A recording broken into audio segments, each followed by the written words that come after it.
Welcome back, children. Today we are going to attack the chapter expansions. This is a part of your I.C.S.E. standard 9, but the applications of expansions are going to stay with you as long as you have algebra. First, let us understand what are identities. Now here you can have numbers, here you can have alphabets, here you can have complex numbers, any kind of numbers.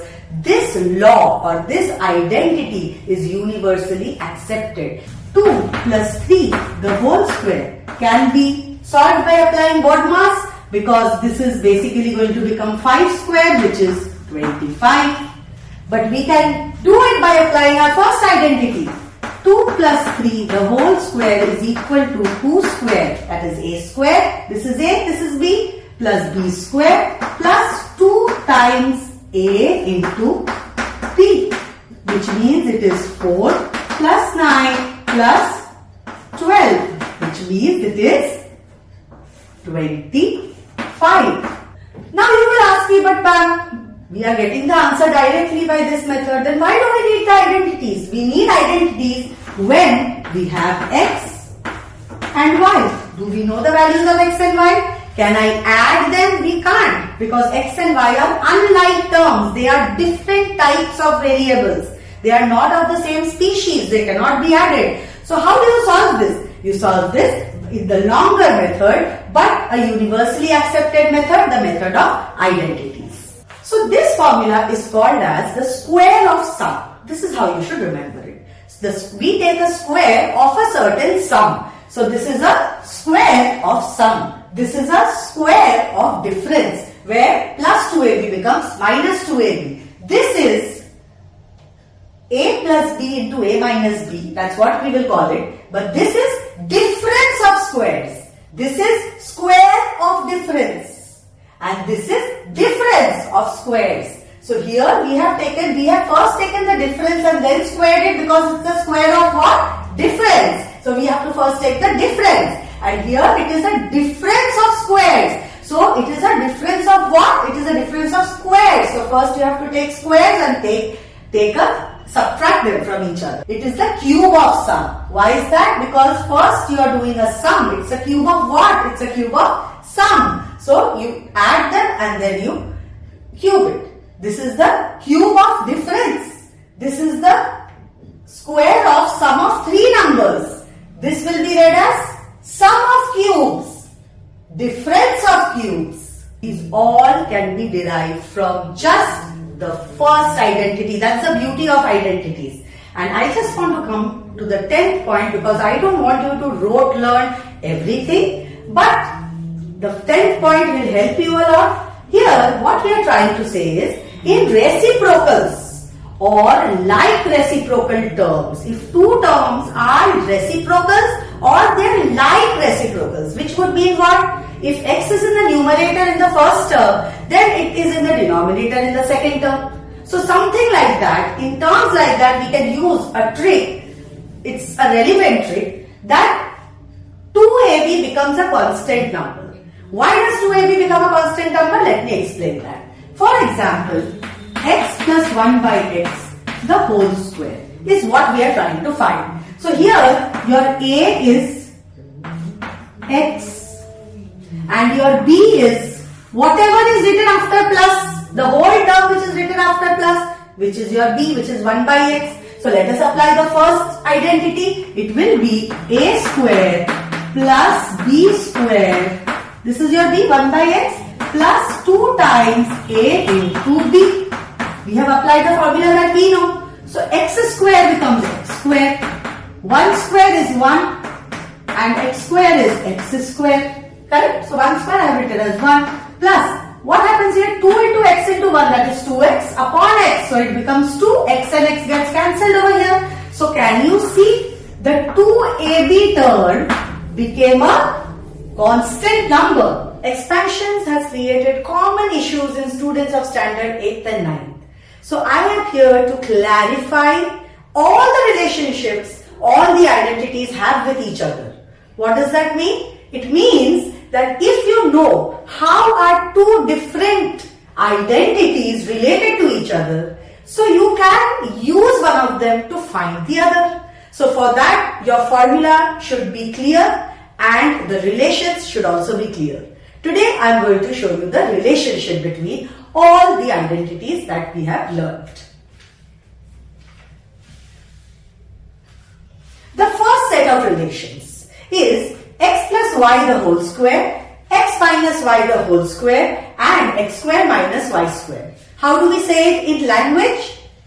This is the square of sum, this is the square of difference and this is the difference of squares. X square plus y square does not have any direct formula. So what is the relation between these square identities? If you have x plus y the whole square and you need to find x minus y the whole square, or you need to find x minus y, in that case you need to find x square plus y square. Why is that? Because x plus y the whole square is x square plus y square plus 2x xy, and x minus y the whole square is also x square plus y square just minus 2xy. So if you can find x square plus y square and if xy is given, you can easily find x minus y from x plus y by squaring them. So this is a common term to x plus y and x minus y the whole squares.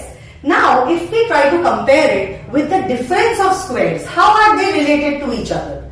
Here the common factors to both of them. Now what are common factors? When two numbers or two algebraic expressions are multiplied with each other, they are said to be factors of a certain equation. So here x plus y the whole square is basically x plus y into x plus y, isn't it? It is square of x plus y. So x plus y into x plus y, and what is x square minus y square? It is x plus y into x minus y, isn't it? So what is the common factor of both of them? X plus y is common to both of them. Similarly, x minus y the whole square is x minus y into x minus y, and here x square minus y square is x plus y into x minus y. So x minus y is a common factor to these two. So if you are trying to find this from either of these, try to find the common factor. You will be much closer to your answer. Correct? Next set of terms that we are coming to, or identities that we are coming to, is a square. But these are square of somewhat reciprocal terms. That means here x is in the numerator, but in the second term x is in the denominator. Here the operation becomes easy. Here we get, instead of 2xy, get a constant. So always remember this, in an identity, if the two terms are reciprocals of each other, you will get a constant value. Alright, so this value is very helpful for us because constants we can use to add, multiply, subtract or divide. Similarly, what is the relation between these two?